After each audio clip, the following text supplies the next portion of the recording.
we won't office a class, I'm afraid. Yeah, left wing, first week dissented with a jaundiced eye on the 1%. But I've had to reassess the last few days. I've been come back onto Facebook, and I've got some local people helping me to reassess the character. I couldn't get the mayor to the mayor's comments from yesterday on the site quickly enough, but I think these are interesting. One friend's really disappointed with me. My climate change scepticism is astonishing and disappointing and tedious. Another friend here has said that it's sad when old friends turn into cookers. Another one, excellent one, is climate change deniers are ultimately little different from Holocaust deniers. And finally, my favourite, and you seem to have swallowed the whole UN after my precious bodily fluids and have built a smoke screen of hate. Well, isn't that lovely? Well, those... Can you adjust your mic? You're a bit soft at the back. Soft at the back? Thank you. Okay, yeah. Yeah, so what happens is, if you let curiosity get out of control, this is the sort of thing that happens to you. And I got curious a while ago. I listened to a talk from April 2020, this one with Jimmy Dore and Whitney Webb.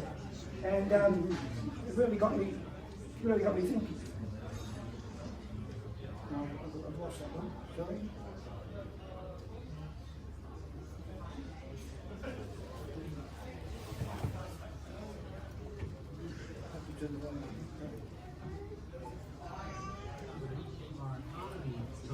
China because of the threat of artificial intelligence? That's what you're telling me? Well, from their perspective, the threat is that China will dominate the artificial intelligence market, and that their ability to develop that technology will give them an edge over China in the areas of national defense and security and also industry. And so how would they reshape our economy to do this?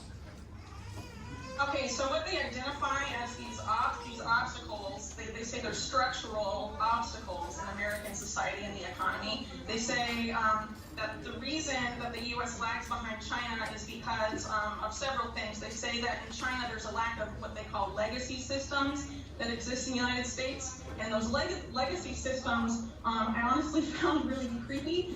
They include things like individual car ownership, being able to see a doctor in person, like a human doctor in person, and a whole bunch of other things. It's privacy laws, basically, FDA approval. So what? Yeah, they actually said the FDA approval. So that'd be like our TTA, getting rid of that. Now that might have seemed a good idea, but if you had a good service along those lines, it might not be something you wanted to throw away. But we also talked about the idea of as you said, legacy systems. Well, that's, for example, getting rid of things like, well, one we lost during the COVID period was shopping. When people shop in China, their first thought is going online. And we saw that was a massive push. All our little shops where you couldn't shop online with were closed down, but you always get to the big ones. Well, $4 trillion travelled upstairs rather than down through that time. Let's have a look at some of the people involved in this. Now, that's a flattering picture of Augustine Carstens. He's the head of the Bank of International Settlements. And I think the structure we're looking at is something like that. That's going to be the proportion. This is the sort of structure that's sitting on top of us. And what you can see from there is you've got the public down there. The idea is to squeeze the public down a little bit further. We're occupying too much of that space. The groups across here, I don't really consider them up, but the ones of particular interest, the WF, the CFR, Club of Rome, and the Rockefellers, groups under there seem to be serving them. I mean, there you've got national governments and state, federal governments. Where are they? It should be our local politicians, Trish Doyle and Susan Templeman, or instead of Mark Reno slagging me on Facebook, they ought to be here leading this charge. But we don't see them. This is the madness we're dealing with. the Bank of International Settlements during the Second World War, actually the French and the German bureaucrats worked together beautifully. There was no problem because they served international financial interests. Even now, the Bank of International Settlements and our government are working on this CBDC project. That's happening right now. This is a funny little group I came across. A tiny little group called the Council for Inclusive Capitalism. The Pope thinks this is a great idea. This is a little outfit with $10 trillion managed under management. And the lovely little community worker you see standing next to the Pope there is actually one of the Rothschilds.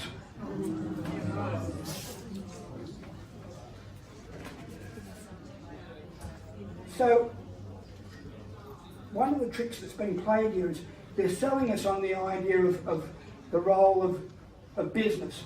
Now, we don't trust any of these other, we don't trust the media, we don't trust our government, and we don't trust increasingly the NGOs, the World Health Organizations. They're going to find someone to put a hook on, and they're hooking us on to business and telling us the business is going to lead us into a new world. And how are they doing that? Well, a couple of ways. The outfit that's done this work is actually an outfit called Edelman's. How many people have heard of Edelman's? Edelman's is the world's biggest public relations company by revenue, and it's putting this information to tell us what we need, what we want. The other outfit that I've pointed to here is an outfit called the Trusted News Initiative. Can I ask how many people have heard of that? That's a better hint. But you can have a rest for a while. I'm talking to the others. The Trusted News Initiative was something that turned up in the middle of July 2019. And suddenly all of our media was singing the same song. It was quite extraordinary. I couldn't believe it. The ABC, no matter where you switch, the same programs, the same people, all the commercial media, our TV, our social media, all the same. And I thought, how do they do this? This is remarkable. It's quite an achievement to pull this off. Well, they did it because this organisation was set up and through the BBC. The BBC was right at the start of it, at the centre of it. And don't let them kid you. The ABC not owned up to this in November last year. They actually said that they were part of it. They were there from day one. They were always there. Which brings me to this next point. How have we gotten here? Well, does anyone remember the global financial crisis? Remember how much business stunk after that? All the investment houses, the banks, and big business. Well, suddenly they've decided to remake themselves. They've decided to turn themselves into something cuddly and lovely. And they're concerned about, they care about the environment now. They're really concerned about the environment. What's more, they even care about how we relate to each other. They care about business. They care about that we're inclusive, that we're diverse enough, that we have equity in all of our activities. Which brings me, I know you've been waiting all afternoon for this, the acronyms. Well, here we are. They've arrived. Environment, social, and governance. Well, in truth, this game's been a little bit of a joke for a while. This, what you see there, it's explained. It's a concept. ESG is something you're going to hear a bit more of. Is used by investors in capital markets to measure environment E, and social impact S, and risk within a regulatory system of governments. The acronym that first appeared in a 2006 UN document. What are the principles for responsible investment? Okay, now I'll just go to a quick clip on this.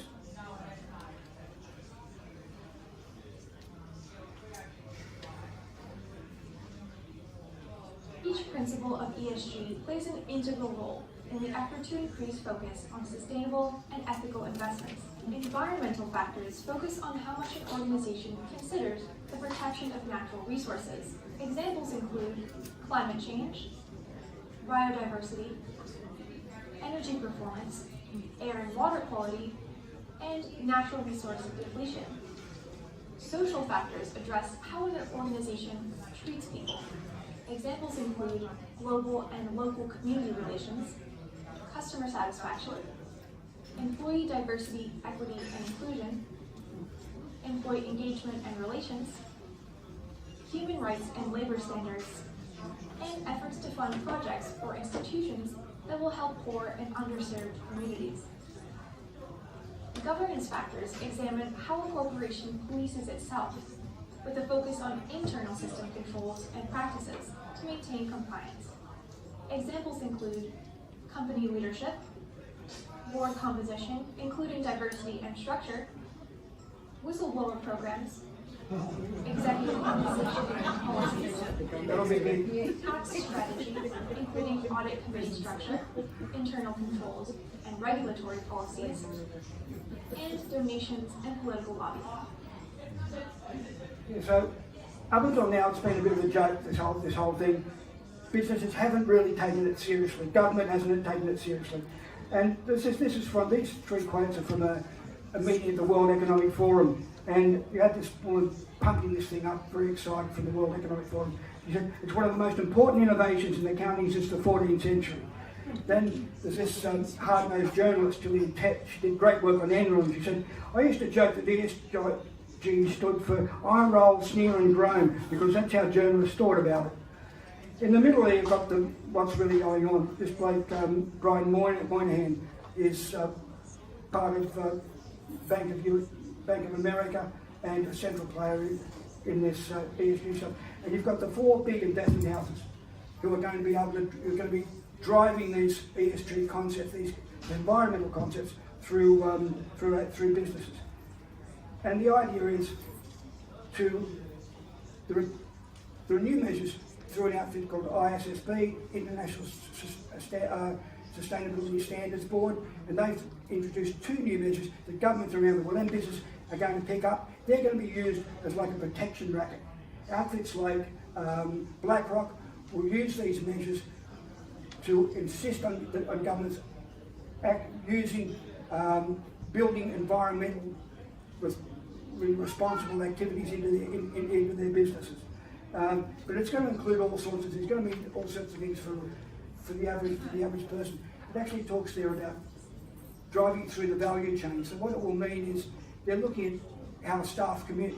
They're looking at suppliers, what suppliers provide to their businesses, and the greenhouse gas component of that. So they're measuring, the idea ultimately is to measure everything, everywhere down the line to you, where your footprint is measured. That's what's coming. As you can see here, companies like Amazon are picking up on this. It's being taken very seriously. And they are looking at, as I said, the value chains. Links on that chain are going to be counted. They're going to be counted. Now, this is, we talk about businesses and all their concerns for the environment, whatever. This is actually more, I think this is more about what they're up to. The first step in talking about a brand new concept is to define the terms. Can you explain to the audience really what a natural asset company is? Sure. A natural asset company holds the rights to the nature's production of ecosystem services. And what ecosystem services are things like production of fresh water, genetic potential for our food, climate stability, so carbon sequestration, soil health. The company is designed to maintain, manage, and grow these natural assets in a variety of different conditions. So it could be natural landscapes, so forest, coral reefs. It can be in agricultural areas, so rebuilding soil, moving from more of an extractive, industrial farming to one that is more sustainable.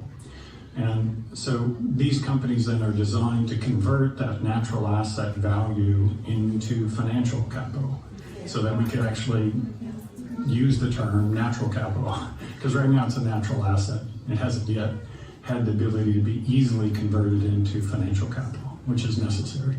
Getting a new... Yeah, very necessary. The first step in talking about... This is where we come back to our local council.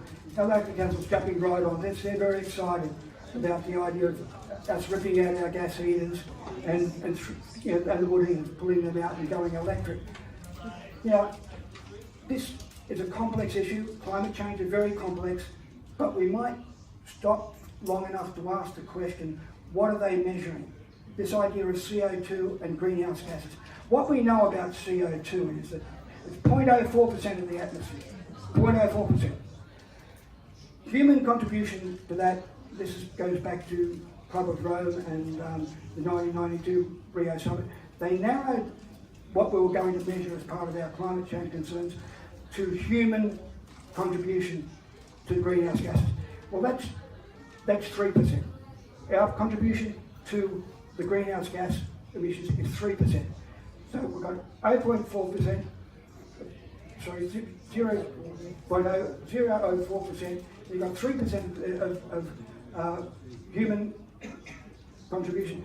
Then you've got 1.3% of Australia, and you've got 0.3% of the mountains, and divide that again by 78,000 for every individual here.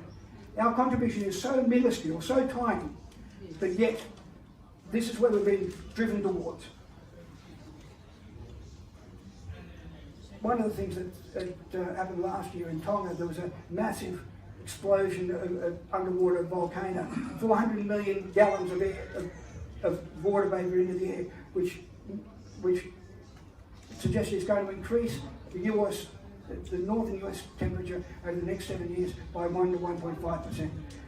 That isn't, we're not looking at that. We're looking at all the emphasis is on CO2 and on our contribution. The natural systems are not counted. So I think this is an important little clip, because I think this is the sort of person we're dealing with, and this is the vision they're presenting for us.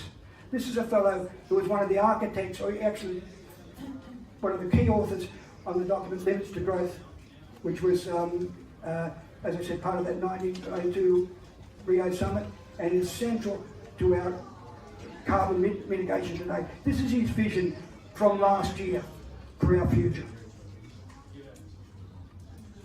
But in one way or another, we are so far, globally, we're so far above the population and the consumption levels which can be supported by this planet that I know in one way or another it's going to come back around. So I don't hope to avoid that. I hope that it can occur in a civil way, and I mean civil in a special way, peaceful. Peace doesn't mean that everybody's happy, but it means that conflict isn't solved through violence, through force, but rather in other ways. And so that's what I hope for. That we can, the planet can support something like 1 billion people, maybe 2 billion, depending on how much liberty and how much material consumption you want to have. If you want more liberty and more consumption, you have to have fewer people. Versus, you have more people, we could even have 8 or 9 billion probably if we have a very strong dictatorship, which is smart. Unfortunately, you never have smart dictatorships, they're always stupid. So, but if you had a smart dictatorship and a low standard of living, you can have, but we want to have freedom and we want to have a high sense, so we're going to have 1 billion people. And we're now at 7, so we have to get back down. I hope that this can be slow, relatively slow, and that it can be done in a way which is relatively equal, so that people share the experience and don't have a too rich, try to force everybody else to. Those are my hopes. I mean, these are pretty pessimistic hopes, but that's what lies ahead.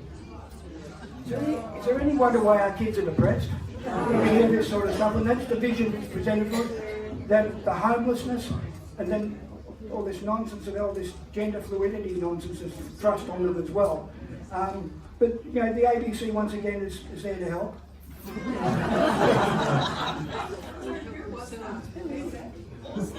His name's Dennis Meadows. This is the ABC yesterday, running a little piece on climate anxiety to help our young people. Lovely outfit. Yeah.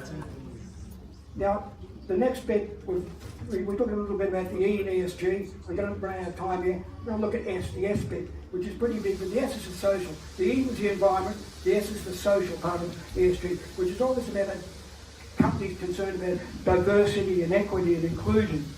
Well, this is a wonderful example of what equity means.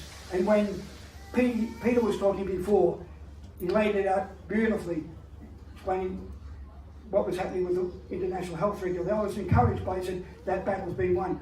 But this is what we might have been facing. This is Meryl Nass. Meryl Nass was one of the leading figures in biowarfare, fighting biowarfare, and I detailed all the attacks on US soldiers during the Iraq War and the Gulf War syndrome. Anyway, she had a little bit to say to the European Parliament. We're undergoing a soft coup. The WHO is developing through all its nations, but with the WHO director and the United States in charge, a pandemic treaty and amendments to the existing international health regulations that will remove the human rights protections currently embedded in the IHRs, will enforce surveillance, censorship, get rid of freedom of speech, require governments to censor and only push a single narrative. Also, we will be subject, if they can make this work, to vaccines developed in 100 days, which the organization CEPI is planning to do. And one of the people who founded CEPI was Jeremy Farrar, who is now the chief scientist at the WHO, to bring this forward. Other things that the amendments do is to bind the states so they're no longer recommendations but enforceable edicts. Provide a liability shield, get rid of intellectual property rights, move supplies from one country to another, enforce digital passports, and the Director General of WHO can demand that a pandemic or a potential pandemic exists. He can just declare it with no standards, and then countries around the world will have to obey. Also, the WHO will tell you what drugs you can and can't use in your nation once a pandemic is declared. Obviously, the budget will increase. One Health is another part of this. One Health is a concept that was created to enable the WHO, with these documents, to take over jurisdiction of everything in the world. By saying... Yeah, so back on, just briefly on the international health regulations, one of the plans at the time was the 46 pages of a massive rewrite to the international health regulations amendments. But I like this one, Article 3, and this, when I talk about ESG, we're talking about the social part of ESG, which is another read, which is confusing, but it's diversity, equity, and inclusion. This is equity. This is what equity looks like. Anytime you hear equity, you mean they're managing things down. They're reducing your role in this. A line's been removed. The line's been removed in Article 3 was with full respect for dignity, human rights, and fundamental freedom of persons. What that meant was your capacity to decide for yourself was gone. And it's been replaced by principles of equity, inclusivity, and coherence. So that means next time, well, the idea is that our governments hand over authority to the WHO, and next time there's a pandemic, and they say, right, put your mask on, lock yourself down, take your jab, and you don't take it, bang, the police will be at your door. This is actually a real magazine, Diversity Officer magazine.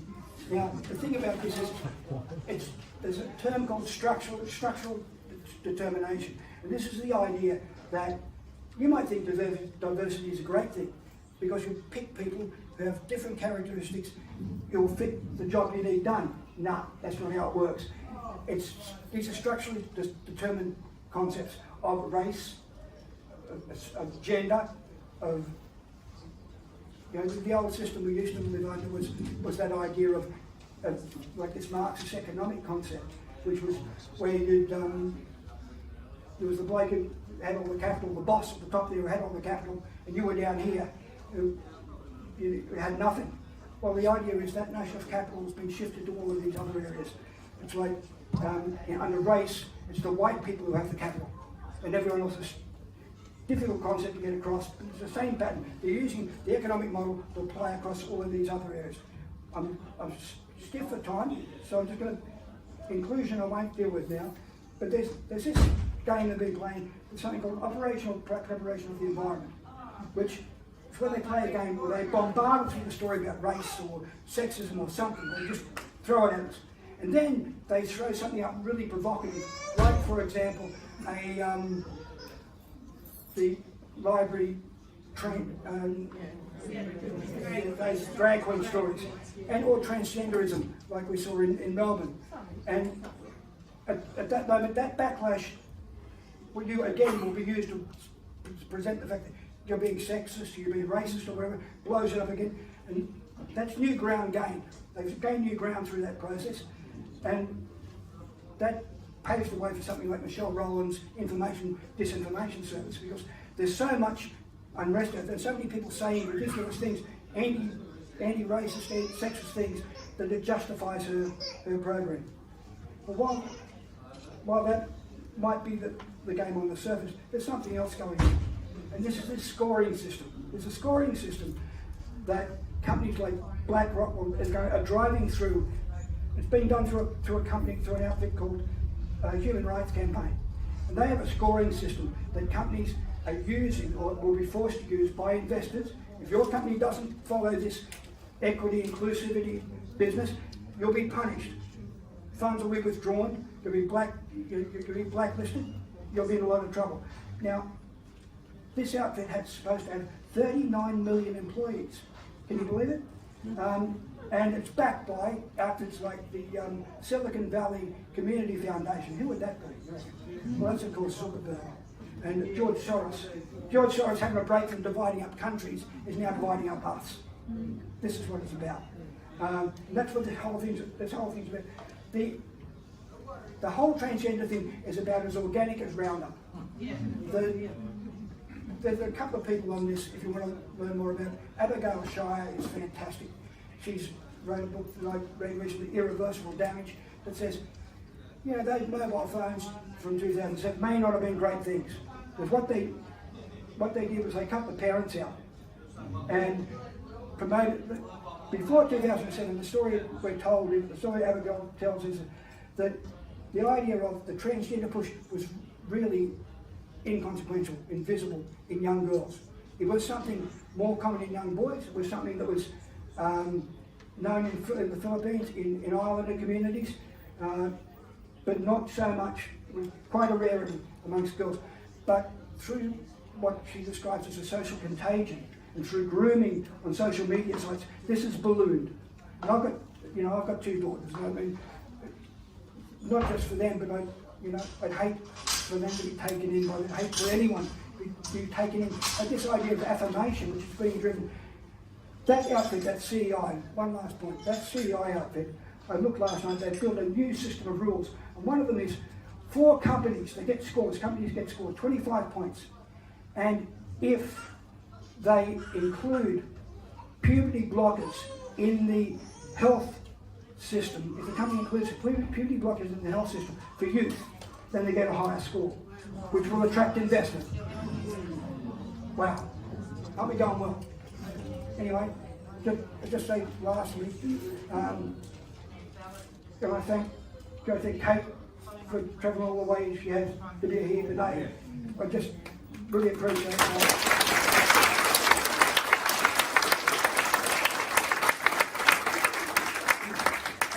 And Amanda for a wonderful talk this morning. I thought that was incredible.